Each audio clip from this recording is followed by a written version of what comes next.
Hi friends, welcome to కోడమ్ talks. నేను మీ బాలు. భారత దిగ్గజమైనటువంటి ఐటీ సంస్థ టీసీఎస్ ఒక సంచలనాత్మకమైనటువంటి నిర్ణయం తీసుకోవడం జరిగింది. అందులో ముఖ్యంగా 12,000 మందికి ఉద్యోగాలు పోయే అవకాశం ఉన్నట్టు ఆ యొక్క కంపెనీ సీఈఓ అయినటువంటి కృతి వాసన్ తన ఇంటర్వ్యూలో వెల్లడించారు. 6,13,000 మంది ఉండగా అందులో మధ్య ఉన్నత స్థాయి సీనియర్లకు మాత్రమే ఈ కోతలు పడే అవకాశం ఉంది.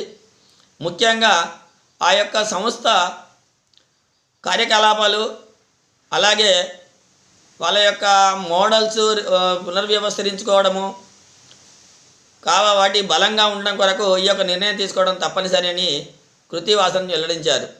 ఇది తనకు బాధగా ఉన్నప్పటికీ కూడా వారికి అన్ని రకాలుగా సౌకర్యాలు అండదలు ఉంటాయని కూడా ఆ యొక్క సంస్థ సీఈఓ వెల్లడించారు.